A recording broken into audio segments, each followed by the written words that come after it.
Mais uma vez, boa noite a todos os que estão a assistir o Utopia Online no Reino Unido. Bem-vinda, Raquel. É um grande prazer ter-te aqui e poder conversar contigo. 20 anos passados da distribuição deste filme. É sempre um prazer recordar e este final fica sempre connosco, eu acho. Bem-vinda. Eu gostaria de começar com uma pergunta que talvez seja relevante para as pessoas que estão a assistir ao festival online no Reino Unido e talvez para um certo número seja a primeira vez que venha um filme teu. Consegues fazer esta viagem de 20 anos e explicar-nos um bocado qual foi a motivação para fazer este filme na altura? Como é que foi o teu processo criativo, a história? Foi fácil angariares o financiamento? Como é que foi essa viagem do Rasganse? Olá, boa noite a todas, a todos e a todos. É uma grande alegria estar aqui. Boa noite a quem me está a ouvir também no Reino Unido. E espero em breve podermos voltar às salas de cinema. Eu gostava muito de estar aí convosco. Estou a recuperar de Covid ainda em período de quarentena, portanto não me foi possível estar aí, mas dentro do que for possível vou estar aqui a partilhar tudo o que vocês quiserem saber. O Rasganso foi a minha primeira longa-metragem de ficção e foi uma criação muito especial, porque foi realmente o primeiro filme que eu escrevi, do início ao fim. Era um filme que me vinha de uma obsessão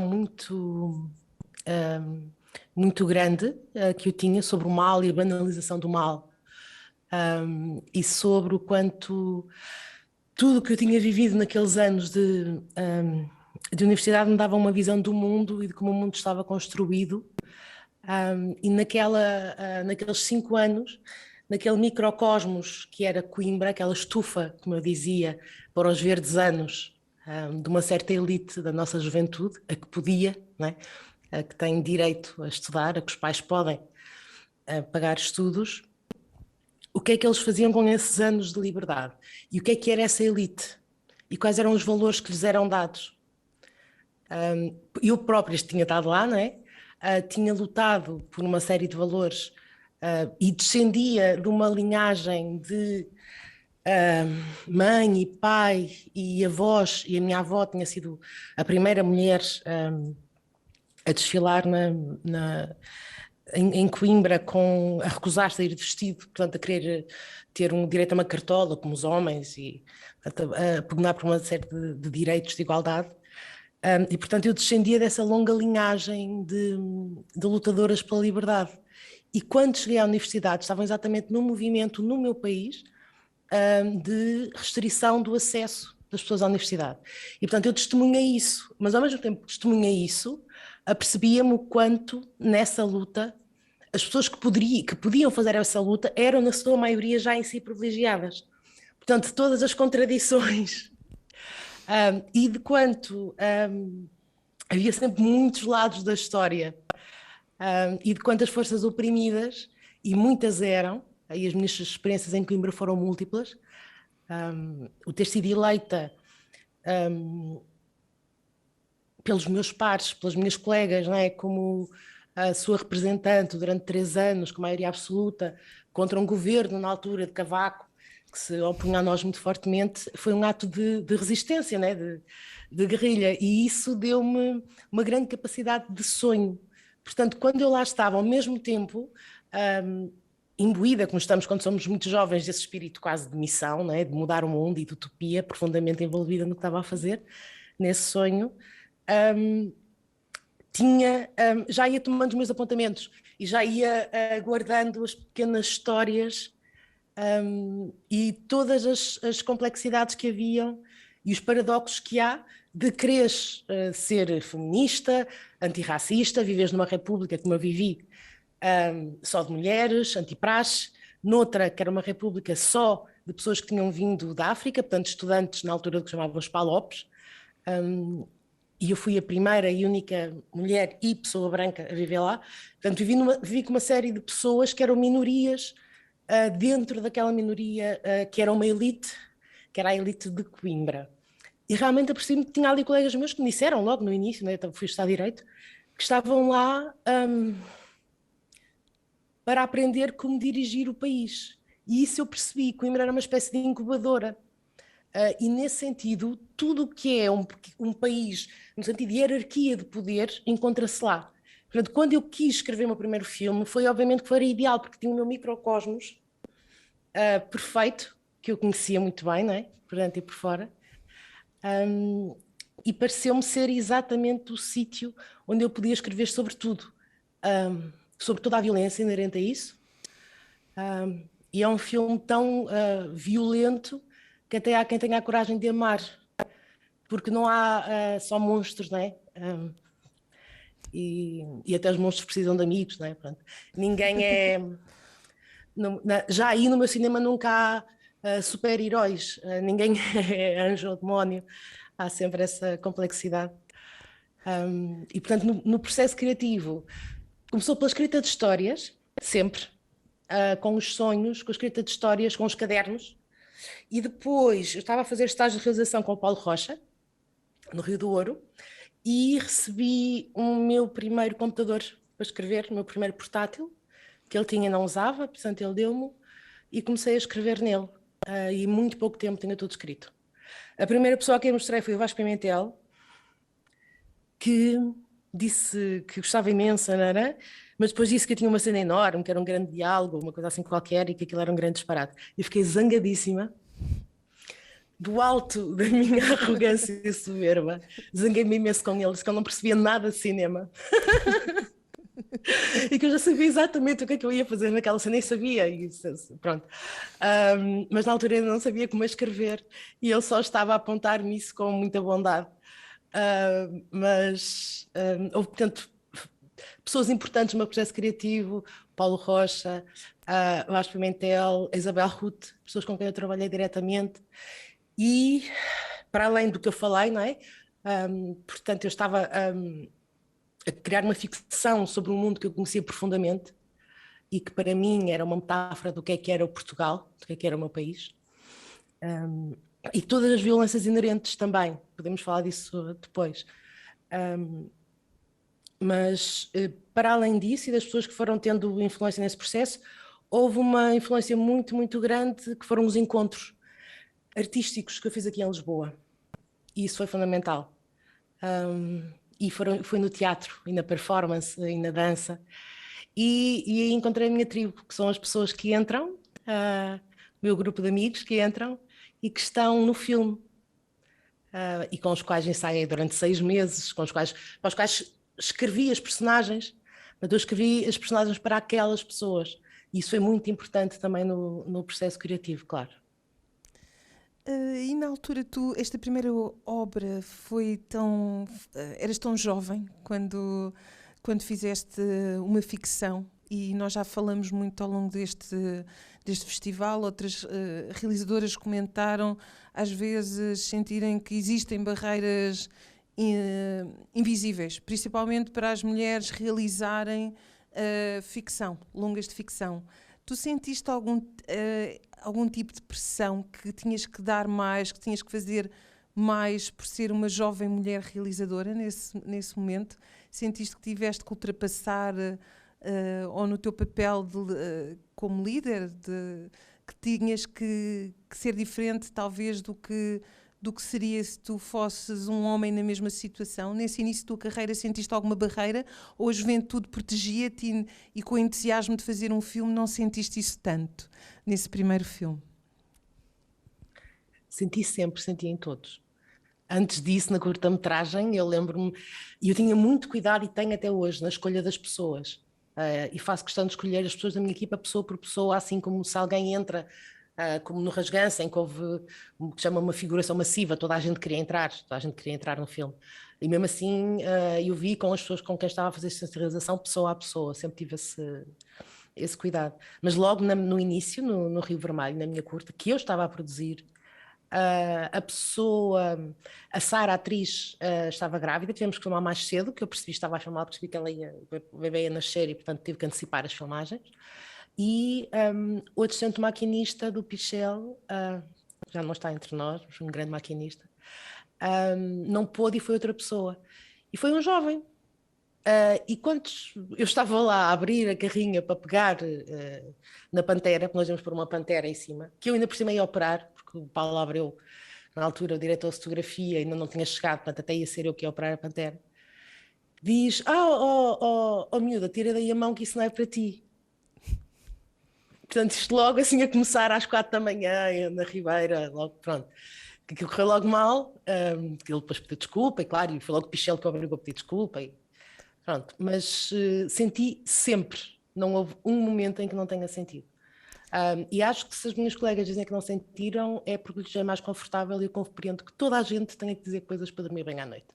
Não, todas disseram que sentiram, por acaso. Estava a pronto. começar o discurso. Mas é que eu já ouvi muitos discursos, infelizmente, por isso é que eu disse isto. Sim. Muitos discursos, e eu percebo que seja muito difícil conviver num mundo com os ideais que nós temos, não é? E da forma que nós queremos fazer cinema, de uma forma justa e em processos que sejam dignos para toda a gente, não é? E muitas vezes não são. E, portanto, eu sei que, e este é um tema importante de abordar agora para nós mulheres também no cinema, os processos de filmagem, os abusos, como é que tudo isso acontece ou não, e é mesmo o momento de começarmos a falar. E, portanto, claro que foi muito difícil. No meu primeiro dia de trabalho fui imediatamente agredida, como a fazer estágio de realização com o Paulo Rocha na altura. Portanto, o que eu optei por fazer, e era porque sou uma privilegiada, venho de uma escola, de uma família de tanto homens como mulheres que são lutadores e pessoas que lutaram contra o fascismo, contra a ditadura, são feministas, de um pai feminista, de um avô feminista. Portanto, eu tinha toda uma preparação e um argumentário para lidar com uma série de situações muito difíceis. E isso deu-me ferramentas. Portanto, eu tinha uma série de ferramentas que tive que usar. E, portanto, quando eu digo que nós mulheres herdamos a opressão, não é? Nós somos as netas das bruxas que eles não conseguiram queimar, temos também em nós o ADN e a resistência de todas as ferramentas que foram criadas, de todas as artes que foram criadas, que estão em nós e que são de uma sabedoria extraordinária, não é? E única. E, portanto, eu também, claro, também as usei como mulher, não é? Para filmar. A minha sensibilidade, a forma como eu, por exemplo, pedia à minha equipa, lembro-me disto no Rasganço, se podia usar o plural feminino, porque no mundo lá fora, as mulheres, mesmo sendo uma maioria, mais de 50% do mundo são mulheres, portanto, designadas como género feminino, o plural masculino é o que impera. Porquê? Porque as mulheres são uma minoria política, são uma minoria oprimida em direitos, em representação, no cotidiano. Pronto. E, portanto, nesse sentido, se podíamos, no cinema, e na altura tinha os números, e agora ainda são pior, né? Nos cargos de direção do cinema não chegamos a 3%. Como é que é possível, não é? Aumentou o apoio do ICA e diminuiu o número de mulheres a filmar, aumentou ou fosse entre mulheres e homens. Há mais homens do que antes agora a filmar as longas-metragens. Portanto, logo no acesso é cada vez mais difícil. Os júris são só homens, cada vez mais nos últimos anos. Pronto, tudo isto. Inclusive já me foi dito, por exemplo, que se fosse hoje em dia o Rasganço nunca passaria. Portanto, não há... Eu acho que assim, os momentos em que eu me lembro e eu imponho bastante a minha identidade nas filmagens, e portanto estava a dizer isto porque acho que isto é muito importante, a equipa sentir que o filme é dela. Porque realmente um filme, e filmar em Portugal com tão pouco dinheiro e tão poucas condições de produção, é sempre artesanato, não é? O filme é da equipa, é o filme que a equipa quiser fazer, sempre. Em qualquer filme, e ainda bem, é maravilha do cinema para mim, é um milagre do cinema. Então eu pedi à equipa, só fechando a ideia, que se podia tratar toda a gente no feminino, visto que lá fora era sempre ao contrário, e ali podíamos criar, naquela família que são as filmagens que se cria ali, um ambiente diferente e podíamos inventar um mundo novo um bocadinho mais justo. E correu muito bem, porque antes de começar a filmar, portanto, silêncio, vamos filmar. E eu dizia, todas prontas? E no início ainda havia assim mas depois de haver assim, tipo, o mestre Cássio e assim, o Vasco Pimentel e assim, uns quantos muito convictos a dizer todas! Passado no final da primeira semana eu dizia todas prontas e eu tinha o coro masculino assim a entoar em força, todas! E portanto foi muito bonito. O Rasganço também foi muito bonito por outra razão. Eu descobri que estava grávida no terceiro dia de filmagens. E não quis logo contar não ao produtor nem à equipa, só contei quando foi mesmo necessário, passado algum tempo. E a equipa tratou-me sempre com imenso carinho e imenso respeito. E eu filmei até o final, com dormir 4, 5 horas só e com essas coisas, dificuldades todas, o calor e tudo, mas foi uma grande prova de respeito também, porque não era só uma mulher, era uma mulher jovem, toda a equipa tinha mais idade que eu, toda a equipa técnica. E uma grande parte das atrizes e atores.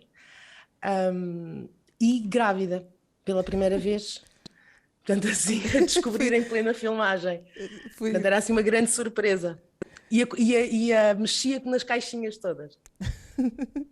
Pois, todos os desafios em termos do, digamos, do que estamos habituados de ver o homem realizador, era a mulher grávida, jovem, a realizar esta longa-metragem de ficção.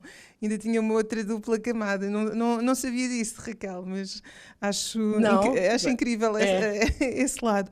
Olha, e depois tu aqui subvertes, e como tu já falaste, essa questão de felizmente teres a personalidade que tu tens e de não ter medo e de questionar. Qual foi a reação que tu tiveste da audiência, principalmente em Coimbra? Porque tu neste filme estás a questionar uma série de verdades e de sensações, como tu disseste, um certo grupo que ao mesmo tempo consegue defender os direitos porque vêm de famílias digamos, estão na escala social numa situação privilegiada em relação à maior parte da população, e mesmo as relações de género. Tu questionas aqui uma série de aparatos, de questões à volta das tradições de Coimbra, digamos. As pessoas reagiram bem? Só palmas ou questionaram-te na altura? Conta lá. Sim, eu já tinha estudado em Coimbra, não é? Portanto, eu já sabia o que ia. Portanto, o que eu fiz, já quando filmei, não existia o argumento, por exemplo, com a cena em que há o grupo que exerce o ritual da praxe, com um estudante e que o insulta e que o agride, que lhe dá cerveja, pronto, a trupe que faz o julgamento, que corta o cabelo. Essa cena nunca existiu no original que foi dado às autoridades em Coimbra, nem à reitoria sequer. A equipa não tinha essa cena.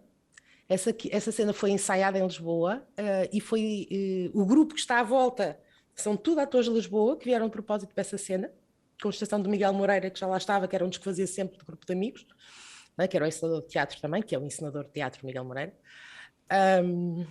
Do Bruno Bravo também, foi o Anísio aqui de Lisboa, portanto, e o ator que quis fazer a cena, o Pedro, que era um ator lá do Teuco, do grupo de teatro, e que era profundamente antipraxe, e me pediu para ser ele a fazer a cena, portanto é o estudante quem corta o cabelo. Essa cena nunca existiu, só existiu nos ensaios em Lisboa e lá no momento de filmar, porque eu já sabia que as reações iam ser terríveis, portanto as reações foram terríveis, e fiz questão que a estreia do filme nacional, portanto foi em Veneza, mas fiz questão que a estreia nacional fosse em Coimbra. O Paulo Branco não queria, achavam disparate, e dizia, não, depois faz-se em Lisboa, mas a primeira tem que ser em Coimbra, eu devo isso a Coimbra. Então, quando eu lá cheguei com a equipa para estrear, íamos todas muito felizes mesmo, porque era um voltar, aquilo foi mesmo uma grande alegria para todas nós. E portanto voltar lá foi assim, e já tinha uma conferência de imprensa à espera. O Conselho de Veteranos tinha proibido os estudantes irem ver o filme e tinha dado uma conferência de imprensa já E então eu já tinha as televisões e tudo à espera, que é uma coisa que nunca me aconteceria numa estreia em Coimbra, portanto foi ótimo. Eu lembro-me que o Ivo Ferreira, que é ator no filme, também realizador, só se ria e dizia: eu só tenho a agradecer a estes amigos da Raquel que lhe fazem imensa promoção. Ela faz uma estreia em Coimbra e consegue abrir os telejornais. Tipo, foi uma loucura, porque eles ajudaram-me imenso. Portanto, os fascistas ajudaram-me imenso dessa vez, por uma vez que seja, não é? Que a coisa corra bem. E claro que eu tinha convidado representantes de Coimbra para ir ver o filme na véspera. Isto aconteceu porque eu chamei o reitor, o presidente do Conselho de Veteranos, não sei o quê, para irem ver o filme na véspera, não quis as repúblicas, portanto, eu não mostrei o argumento, mas mostrei o filme na véspera da antestreia. E depois, quando foi a antestreia, foi a loucura, porque metade da sala levantou-se aos gritos em aplausos e outra metade levantou-se aos berros e a tirar tomates e a dizer que nos rasganços não choviam pétalas e que aquilo era tudo mentira e que Coimbra era o espelho da nação e que não... Assim, uns disparates que pronto, que espelhavam bem muito do que estava naquele filme. Foi muito animado, foi muito, muito divertido. E pronto, foi muito polémico. No Porto houve uma ameaça de bomba, vários estudantes praxados, não sei o que, puseram uma bomba, teve que se mudar de sala. E pronto, e foi muito bom, porque com a ameaça que davam a todos os estudantes, não é? Que eram expulsos da praxe se fossem ver o filme e que estavam proibidos de ver o filme. É uma coisa que resulta sempre, não é? É proibir pessoas adultas de fazerem coisas, de ver filmes. Portanto, o meu filme foi o filme mais visto em Coimbra nesse ano, teve mais público que o Harry Potter, foi genial. Nada como proibir. Ai.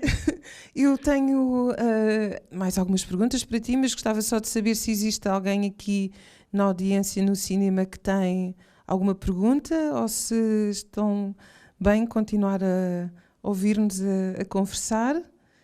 Não? Então, olha, acho que estão a gostar da conversa, então vou continuar. Olha, uma coisa que logo desde o início, mesmo quando vemos o trailer, a questão da música no teu filme é algo que parece que é tão importante, tão cuidado. A banda sonora, como é que... houve algo, já tinhas músicas que imaginavas que seriam as músicas que estariam na banda sonora do filme? Como é que foi esse processo? Porque é um filme em que essa questão não só da música, mas do som, tem algo muito... às vezes dizemos que em certos filmes o som ou a banda sonora são descurados. No teu nota-se cá mesmo um cuidado. É quase que outro personagem. Como é que foi a construção da banda sonora do filme? Podes-nos dizer um bocado? Sim, nos meus filmes, isto tem a ver com o processo de como é que eu aprendi o cinema. A primeira vez que eu fui ver um filme foi com a minha mãe, e a minha mãe é praticamente invisual, só vê 4%. E portanto, ela levou-me ao cinema, eu tinha 4 anos, e eu habituei-me com ela todas as semanas ao cinema, e eu tinha que lhe contar o filme. Portanto, para mim o som do filme foi sempre muito importante, porque eu desde pequena que me habituei a contar a alguém o que é que se estava a passar no ecrã e muitas vezes o texto, porque a minha mãe era professora de francês, percebia muito bem espanhol, italiano, francês, mas o inglês, o alemão já, portanto tinha que ser eu, portanto havia ali uma série de papéis. Portanto o som para mim sempre foi uma coisa, depois eu estudei música em pequena, o som sempre foi para mim canto, guitarra clássica, fundamental. Acho que se não fizesse cinema seria música, era assim, adorava. Portanto, desde o Rio Vermelho, onde eu convidei o Carlos Bico e a Ana Brandão para fazerem o som, a banda sonora toda do início ao fim, e tem temas que depois estão no disco lindíssimo do Carlos Bico e da Ana Brandão. Desta vez o processo veio dos Ornatos Violeta, que eram grandes amigos criativos do Porto, e portanto com quem tinha tido havia todo um underground musical muito forte, e eu estava muito perto por mesmo razões amicais. Então, na altura, os processos de criação foram muito semelhantes. Eu pedi-lhes músicas para o filme, tínhamos obsessões também muito semelhantes com o amor, o mal, com muitas coisas. O que aconteceu foi que os filmes demoram muito tempo a fazer, portanto saiu muito antes o álbum O Monstro Precisa de Amigos. Mas as músicas que estavam pensadas para o filme já estavam pensadas para o filme. Portanto, esse processo de criação com os ordenados teve um momento muito bonito, que foi quase no final das nossas filmagens, em Coimbra. Os ordenados foram lá dar o último concerto. Foram lá visitar-nos no último dia de filmagens. Que foi um dia assim, como foi um dia em que correu tudo mal. Tudo que poderia correr mal, a luz, pronto, assim, uma série de coisas, o decor, coisas que correram sempre bem, e pronto. Mas foi incrível porque tiveram lá os ordenados que foram lá passar o dia connosco. E no final dava um concerto na parte exterior da igreja, onde nós estávamos a filmar a cena da Maria dos Anjos com o Dom Afonso Henriques. E, portanto, eles esperaram que nós terminássemos a cena à 00:30, foram prolongando o início do concerto, adiando, até nós terminarmos à 00:30 a cena, e começaram o seu último concerto cá fora. E foi lindíssimo. Dedicaram-nos o concerto. E foi assim, isso é um dos momentos assim do rasganço mais emocionantes, e da minha vida também, e de toda a gente. Portanto, houve essa influência fortíssima. O rasganço é o que é, não seria se eu não conhecesse os ornatos, obviamente, não é? Se não tiver, é a minha juventude, é o Porto, é claro que sim. É o primeiro amor, é aquela personagem, é a Ana, não é? Há toda ligado àquela fúria.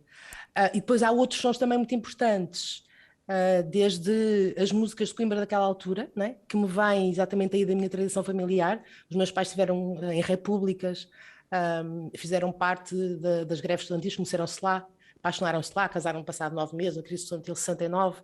Eu cresci a ouvir aquilo tudo, aquelas músicas, e portanto havia essa vontade, mas sempre do lado, de um ponto de vista muito subversivo, não é? Nós, quando vemos a doutora Zita a cantar o Zeca Afonso, é de uma forma bastante perversa quase, ou há sempre um lado de subversão que eu gosto muito para mim é tornar aquela música dos Ornatos, do Ouvi Dizer, na música mais queer de sempre, não é? Que é com a Ana Brandão maquilhada daquela maneira, e aquele trio poliamoroso que é a Sara com os 3 homens, que são uma relação poliamorosa que há ali no filme, naquela banda assim. E para além disso, eu andava à procura de outras coisas, que era um som que fosse um respirar muito forte. E aí foi um grupo que eu gosto muito de acordeões, que são de Ilha, Vitor Lisboa, que eu já conhecia, que são amigos também, irmãos de um dos atores do filme. E a música chama-se Euforia, e está lá também. Claro que isto tudo só foi possível com a magia do Vasco Pimentel. O Vasco Pimentel é aquele diretor de som maravilhoso, que se terminam 12 horas de trabalho e toda a gente vai para o hotel. Nós estávamos todos juntos, estávamos numa residência universitária, não era um hotel, e ficámos sempre juntos em festa, foi assim um ambiente mesmo muito especial. Mas ele não ia porque pegava no seu gravadorzinho e ia para a rua gravar sons. Portanto, eu quando quis fazer o som, era mãe há muito pouco tempo, o Dinis tinha 2 meses, eu não podia, 1 mês e pouco, eu não podia ir para fora fazer o som, veio para cá um misturador. E eu lembro-me que me zanguei imenso com o misturador, porque ele estava a fazer, o Gerard é um grande misturador francês, mas estava-me a fazer um som insuportável, não sabia as vozes, não se percebia os diálogos, parecia que estava toda a gente enfiada na casa de banho da Tobis, assim, tudo que eu não gostava em som. Então lembro que eu chamei cá fora, e tive uma conversa com ele e disse-lhe mesmo aí outra vez. E ele disse qualquer coisa tipo acalma-te miúda, e eu disse-lhe assim, não estás a perceber, eu não sou uma miúda, isto é mesmo o meu filme. Eu quero um som gótico. Neste filme os arbustos cantam, não é? Nós ouvimos ele a dizer que há tunos bêbados a cantar no meio de Chopal. Isto eu quero um som absolutamente gótico aqui neste filme, portanto tu estás-me a dar um som completamente realista, não estás a perceber.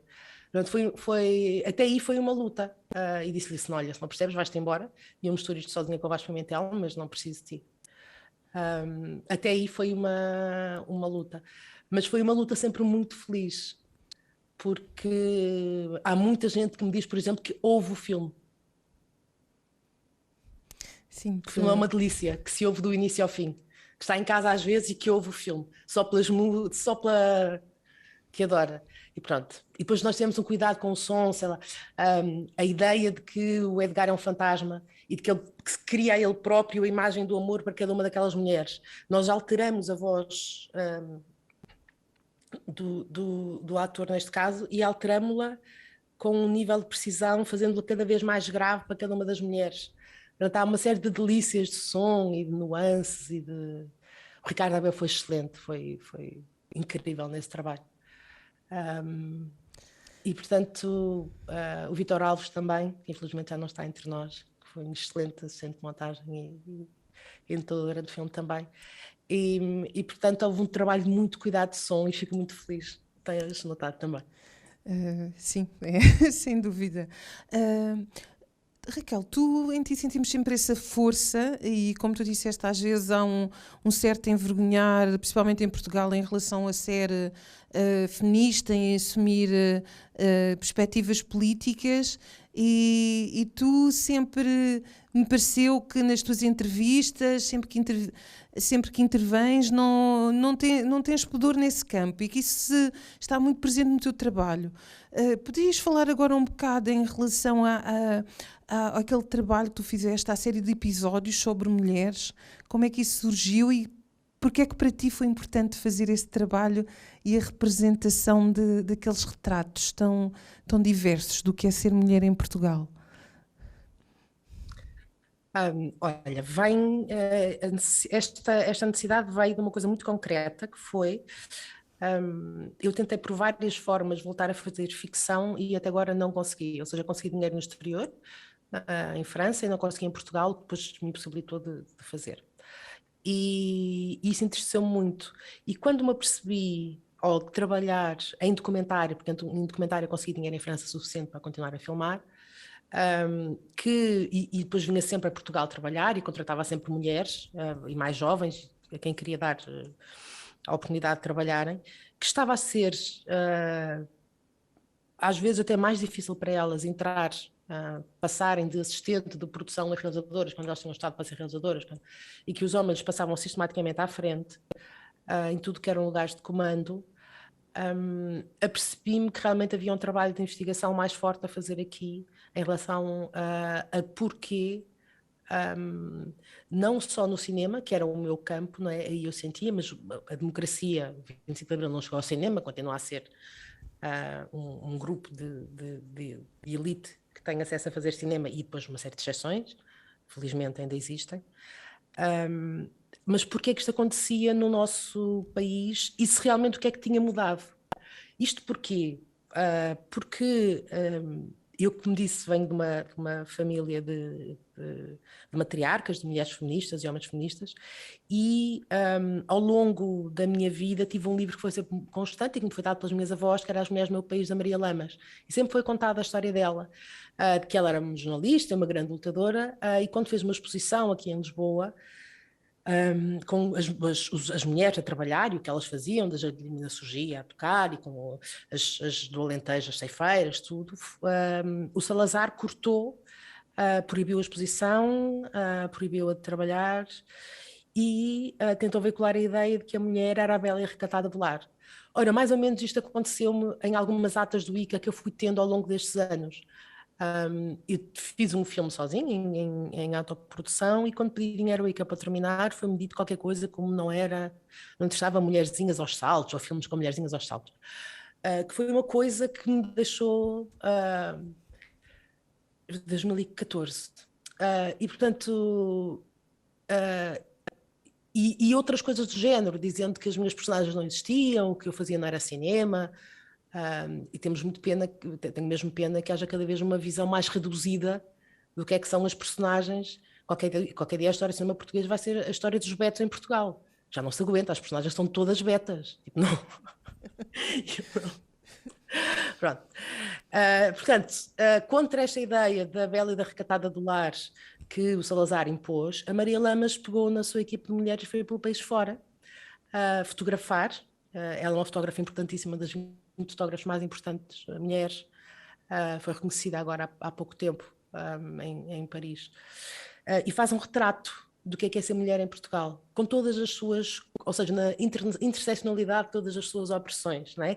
Desde a condição económica, ao sítio onde está, à idade, à religião, e o que é inerente ao facto de ser mulher e o que é que isso implica no acesso ou não à educação, à habitação, a uma vida digna, o que nós chamamos de uma vida digna, não é? Aos direitos fundamentais. E o que ela descobre é que realmente vivemos um país de profunda desigualdade, em que ser mulher é estar sempre numa situação de profunda opressão e desigualdade. E, portanto, essa obra acompanhou-me, foi sempre a minha Bíblia, e durante os vários períodos da minha vida, e portanto há um momento em que eu penso, vou pegar nisto e vou pelo país fora a filmar. Apresentei este projeto durante 15 anos, nunca consegui, e uma vez, na véspera de Natal, recebi um telefonema de uma mulher a dizer: olha, eu ouvi-te apresentar este projeto uma vez, em Coimbra, no SES, numa conferência, em que Boaventura de Sousa Santos me tinha convidado para ir lá falar. Agora eu sou secretária de Estado, gostava muito que tu fizesses isto, pode ser, eu não tenho o dinheiro que tenho o ICA, mas se tu aceitares fazer pelo pouquinho que eu tenho, eu acho que era mesmo importante tu fazer isto ficar, como é importante o livro da Maria Lã, mas eu queria mesmo que tu fizesses isto. Pronto, eu fui lá, aceitei e reuni-me com a atual secretária de Estado da Cidadania e da Igualdade, e depois o processo, como já era um processo que vinha de há muito tempo, né? Eu fui chamar a Sofia Branco, uma jornalista também, fazer comigo a investigação, também era essa a ideia, que saísse um livro que acompanhasse. Ela depois não conseguiu, porque foi presente em sindicatos jornalistas e mãe e muitas coisas entretanto.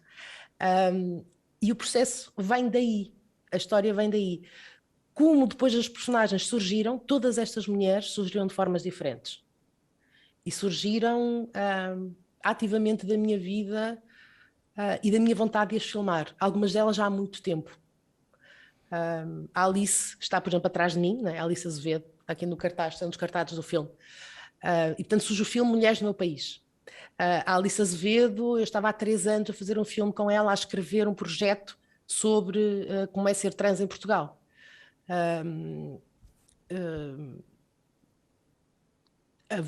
Tenho já vários projetos que nunca consegui concretizar sobre a questão da violência doméstica, por exemplo. Portanto, queria há muito tempo, já filmei com várias mulheres a questão da violência, no caso da Ângela. Em relação ao racismo, já tinha feito um documentário sobre o racismo, portanto era uma questão que eu queria muito tratar. E havia uma mulher que eu queria imenso filmar, a Lúcia Vaz, que está no filme também. Depois a questão do esquecimento das mulheres da história. Eu gostava imenso de filmar a Clara Queiroz, que é a nossa filósofa e que filmou exatamente as mulheres que foram apagadas da história, e ela própria foi apagada da história, tem uma história pelo salazarismo de a tentarem apagar da história. Portanto, havia um filme já feito, no fundo, não é? Eu já estava à espera há quase 15 anos, depois foi muito rápido. O momento em que o convite foi, e as filmagens e o filme sair, e no momento em que eu estava a montar, a montadora que estava comigo, e isto foi um processo muito bonito porque eu quis escolher uma equipa que fosse feminista, antirracista e que tivesse esses princípios e que fossem mulheres ou pessoas não binárias, de preferência, só não encontrando o mesmo é que foram homens, mas pessoas que tinham esta prática no seu cotidiano. Porque essa era a minha questão também, que é, já que eu não estou a fazer ficção com um grande produtor, e lá foi uma das razões porque em 2008 eu me chateei e saí, era insuportável as práticas que se viviam na altura. As práticas são minhas, portanto são as práticas que determino como sendo as justas e as dignas para podermos estar a trabalhar. É possível fazer cinema de outras formas.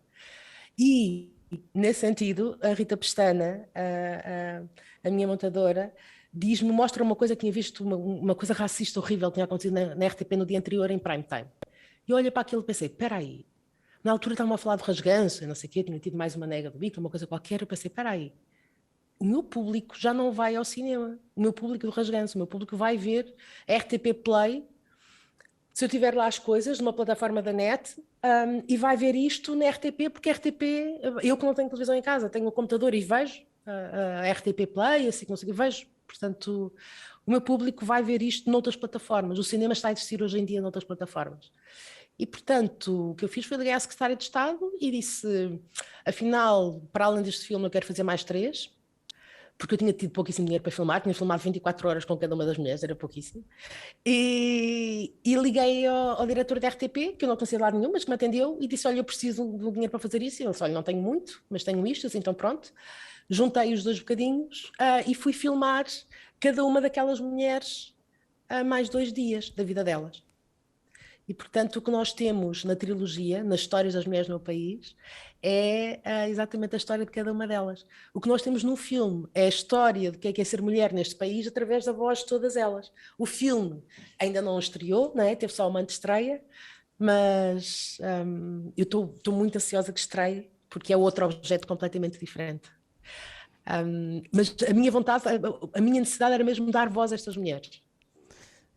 Fantástico. Que são este país que está calado há tanto tempo. Sim, achei que era importante deixarmos aqui essa informação e essa consciência desse trabalho. Para continuar, a partir daí, tu voltou recentemente a estar disponível a edição de um dos teus livros. Tu tens esses 2 chapéus, não é? Da escritora e da realizadora. Podes-nos falar um bocado deste livro que agora é possível comprar, que está disponível outra vez, e dessa tua relação entre a escrita e o cinema? São 2 chapéus diferentes que tu pões ou existe aí uma relação muito forte? Eu acho que o que há em comum, pensando agora assim, o que há em comum nestas mulheres que eu estive a filmar agora, e que espero continuar a filmar, eu queria agora continuar a filmar as mulheres de Abril, as mulheres que fizeram a nossa democracia, que são muitas. Algumas delas na Guiné, negras, o 25 de Abril não foi aqui só, né? Foi em muitos outros sítios também, uma perspectiva muito diferente do que é que foi, do que é que levou à nossa... De quem são as pessoas que construíram a nossa democracia. Esse é o meu projeto agora, tentar, enquanto estão vivas e com vontade de falar. E o que é em comum nestas mulheres é a forma como elas, vivendo estas opressões, construíram ferramentas para viverem de forma mais justa, não só para elas, como para as pessoas à volta delas, e para as mulheres e homens e todas as pessoas não binárias, para todas as pessoas à volta delas. Como elas foram abrindo portas. Muitas portas que Abril não abriu foram estas mulheres que foram abrindo e que vão abrindo no seu cotidiano, de forma absolutamente anónima. E é este trabalho anónimo, por dentro, que está também no Transiberic Club, que é um diário, não é? Uma viagem de 2 pessoas ativistas. E como é que surge esta coisa da escrita? A escrita existiu sempre. Ou seja, quando eu disse que o Rasganço começou com coisas escritas, né? Todos os meus processos começam com a escrita. E eu escrevi até coisas que eu não filmei. Já escrevi uma peça de teatro, já escrevi o filme A Raiz do Coração para o Paulo Rocha, já escrevi vários filmes para pessoas que não eu. É um projeto de mimetismo difícil, mas que um grande exercício, mas que eu já fiz. O que aconteceu foi que no momento em que eu terminei o Veneno Cura, as minhas relações de trabalho com o meu produtor, com o Paulo Branco, estavam muito difíceis. E, portanto, na impossibilidade de continuar a fazer ficção, e não encontrando na altura nenhum outro produtor, eu não consegui desprogramar o meu cérebro de todos os dias acordar e estar a trabalhar num objeto de criação. Estou completamente viciada nisso. E como é uma coisa que eu tenho desde pequena, tem a ver mesmo com o meu processo criativo. Eu, quando era miúda, os meus pais obrigavam-me a desligar-as muito cedo. Eu, na cama à noite, ficava a imaginar uma história, e isto poderia demorar muito tempo. E, portanto, todas as noites era um capítulo e era uma história que já era visual, e já era no futuro, e já tinha muitas personagens. E, portanto, isto eram bocadinhos de filmes, episódios da série, podia demorar 6 meses ou até ter uma conclusão. E depois, como eu não conseguia distinguir o sonho da realidade, que eu depois sonhava, comecei a escrever para isso, exatamente para conseguir distinguir. Portanto, as histórias vêm daí, logo aos 4, 5 anos, quando comecei a escrever dos caderninhos, de escrever as histórias, porque eu realmente não conseguia distinguir. Hoje ainda me acontece, já com menos frequência, mas eu tenho que escrever muitas vezes para ter a certeza. Então digo, então não te lembras, não. E a pessoa diz, não me lembro, não tive lá. Então não tiveste, estivemos lá as duas, não sei. Não! Sai, desculpa, eu sonhei com isso. Mas sonhos para mim são vida, portanto Eu sonhei com isso. E o que é que me aconteceu? Quando eu percebi que não ia voltar a filmar, na altura, ficção, eu pensei, ok, agora vou fazer documentário, ver como é que eu consigo voltar a entrar no reino da competição da ficção, em que só são os meus colegas, homens, como é que eu consigo outra vez entrar lá. A minha cabeça continuou a pensar em ficção. Mas como eu sabia que não ia filmar, não podia filmar a seguir, transformou aquilo noutra coisa. Então, quando eu acordava de manhã, às 6 da manhã, e começava a escrever, era em forma de livro. Eu tentava que fosse um argumento. E tentava, e punha cena número 1, interior e exterior, eu tentava, e não dava, aquilo não funcionava de maneira nenhuma. E o livro saiu assim, de rajada, inteiro, e acho que foi exatamente a minha necessidade de criar alguma coisa que fosse, que era a escrita, que era exatamente a mesma necessidade que eu tinha, mas de criar um objeto que era diferente, e era um objeto que era um livro. E veio dessa necessidade. Curiosamente, quando ficou pronto, lançado, tudo, esgotado, tudo, comecei a sonhar com o filme, com as cenas do filme, que agora, entretanto, já escrevi, não sei o que já existe, mas com as cenas do filme que não têm, que são apenas uma parte do livro. Neste caso, ou seja, do livro, há um terço, nem não chega a 40% do livro, foi transformado em filme. Raquel, só mais uma questão de curiosidade minha e também para alimentar a curiosidade de quem nos está a ouvir. Como é que no meio disto tudo surgiu a ideia de fazer filmes? Era algo que tu já tinhas, digamos, desde miúda? Como é que surgiu essa ideia? Que sim, eu posso fazer um filme, eu vou fazer um filme. Como é que isso surgiu? Tu falaste um bocado do processo criativo do Rasganse, mas como é que surgiu a ideia de que fazer cinema, fazer filmes podia ser algo que estava ali para ti, não é? Porque como já estamos a falar, da maior parte dos exemplos são masculinos, são homens, às vezes não há tradições familiares artísticas. De onde é que veio essa vontade, essa ânsia de fazer cinema? Como é que surgiu? Então, eu acho que vem da minha mãe, não é? Do ela me ter levado sempre ao cinema. Depois, como ela não tinha paciência, porque eu queria ver o filme muitas vezes, ela inscreveu-me no Cineclube do Porto, então eu tenho o meu cartãozinho com 5 anos e eu apanhava o autocarro e ia às sessões e tenho uma fotografia assim mesmo pequenina, assim, com o cabelinho assim muito pequenininha. E, portanto, comecei a ver Bergman e não sei se essas coisas todas no meio de montes de adultos e aos domingos de manhã. E não havia cinemateca no Porto, não é? Portanto, o acesso ao cinema era assim uma coisa... e as sessões de cinema do Canal 2, da RTP2, maravilhosas, com os filmes clássicos todos.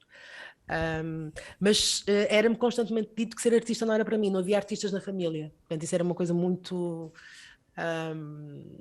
E eu sou Oliveira, portanto o Oliveira faz parte da parte rica da minha família. E isso era inclusive até dado como exemplo, no sentido em que só o Oliveira, só o homem mais rico do Porto, o industrial, o herdeiro mais rico do Porto, é que pode fazer cinema, porque não tem que trabalhar. Porque o que ele fez foi vender a fortuna toda para poder fazer os filmes. Portanto, ninguém neste país, só a elite da elite é que pode fazer cinema em Portugal. Portanto, os meus pais, muito pés na terra, muito marxistas, diziam-me isto assim na cara, escarrapachado, não havia a mínima hipótese eu alguma vez fazer filmes da vida, ter uma carreira artística. Eles sabiam na realidade, porque realmente o cinema é para uma elite. E o que me aconteceu foi que eu continuei com a paixão desmesurada pelo cinema, mas sempre assim, uma espécie de paixão para mim, era o meu sonho que eu não saberia como concretizar, até que fui ver um dia A Idade Maior de Teresa Vila Verde. E quando eu vi, eu tinha visto uma coisa antes no jornal sobre ela, não sei o que, uma fotografia, já tinha ficado em choque, foi antes de entrar no cinema. O nome, já uma mulher a fazer-me, o que é isto? E quando o filme terminou, o meu namorado queria que eu saísse, eu não conseguia sair, eu chorava desalmadamente. E ele perguntava porquê, e eu dizia, enganaram-me. Afinal é possível ser mulher jovem em Portugal e realizar filmes. Os meus pais enganaram-me, caralho, enganaram-me. E estava com uma raiva que tive durante anos com eles. Portanto, a raiva foi uma grande motivação, nunca menosprezem o poder da raiva, the power of the dog, the power of the tranny, daqueles que acham que são negados os sonhos durante muito tempo. E eu disse, afinal é possível. A partir daí foi um bocado imparável, basicamente. Mas tive toda a gente a dizer-me que era impossível, os meus pais a dizer-me que era impossível e oporem-se mesmo realmente. O meu padrinho, que gostava imenso de mim, disse uma coisa incrível, que foi, sabes que há uma num milhão de hipóteses de tu alguma vez fazer sequer uma curta-metragem. E disse, pronto, pelo menos há uma, não é? Vamos a isto. Mas, sim, tive todos os... E como te disse, depois quando comecei a trabalhar foi muito difícil, não é? Como no estágio de Paulo Rocha, porque era um ambiente muito sexista, mesmo machista, misógino, até bastante com praxes às mulheres, coisas mesmo complicadas, que me fez logo perceber, não é isto que eu quero, não é? Eu quero fazer cinema, mas não é nestas condições. Portanto, não tive nunca aquele sonho cor-de-rosa de isto é maravilhoso, sabes? Nunca me aconteceu, apanhei logo no tromba, mal entrei. Não, mas isso é bom, porque eu acho que para quem nos está a ver e porque a conversa vai ficar gravada e também para as mulheres de todas as idades que estão aí a quererem fazer projetos artísticos e a filmar, essa tua noção, olha, aí está o nome do Festival da Utopia, de persistir e de fazer da utopia uma realidade e de conseguires a tua voz e de dares o teu exemplo de quem não desiste. É sempre bom termos exemplos de pessoas assim, teimosas, que não desistem. E é fantástico sentir a tua força, Raquel. É com muita pena que eu vou encerrar a sessão. Eu gostava só de dizer uma coisa, posso? Claro que sim. Nos últimos tempos tenho-me juntado com outras mulheres cineastas e de várias áreas de cinema e até pessoas que estão a estudar cinema, porque todas sentimos esta necessidade de termos uma voz e de uma voz conjunta, porque sentimos mesmo que é cada vez mais difícil. É mais difícil para jovens hoje em dia realizar, mais difícil do que era para mim há 20 anos atrás. É mais difícil para mim hoje em dia do que era há 20 anos atrás. E eu conseguir uma longa-metragem e competir com os meus colegas. Escrevem-me de tudo, assim, nas atas do ICA, os conjuntos de homens que são lá júris, aquilo é inenarrável. Portanto, nós precisamos de alguma dignidade no cinema, de alguma democracia, faz falta. E um grupo de mulheres juntou-se e, portanto, criamos as Mutim, as Mulheres das Imagens em Movimento. Já existe, é uma associação, juntem-se a nós e espero que em breve o cinema seja um sítio muito mais livre e muito mais justo para todas e todos podermos criar e fazer cinema. Muito obrigada, Raquel. Eu definitivamente vou ver as Mutim. Fica aqui o mote para todos. E é bom estes motins, esta subversão que tu que trazes sempre e de não ser consensual. Acho que isso é fantástico. Acho que toda a tua carreira é essa sala em Coimbra de metade a aplaudir e de metade a tirar fruta ou seja lá o que for, porque acho que isso é que desperta o pensamento e nos faz pensar que há aqui qualquer coisa que é relevante que nós temos que pensar, e nesse sentido é sempre bom revisitar a tua obra. Olha, eu espero sinceramente que o próximo encontro seja em presença, que te recuperes bem com essa tua força. Queria mais uma vez agradecer ao Motel X, que é o nosso parceiro pelo 3º ano, e que de uma forma tão entusiasmada quis ser parceiro e mostrar o teu trabalho no Reino Unido. O Motel X é um parceiro que o Utopia tem um particular apreço pela paixão que eles têm pelo cinema e mostrar precisamente olhares invisíveis e histórias alternativas e outras formas de contar e de pensar. O meu muito obrigada mais uma vez ao Instituto Camões e à Embaixada de Portugal no Reino Unido. O até breve para toda a gente que nos está a ver em casa, e pedir a quem está aqui no cinema para darem um aplauso para a Raquel e para toda a gente que esteve a ouvir. Muito obrigada.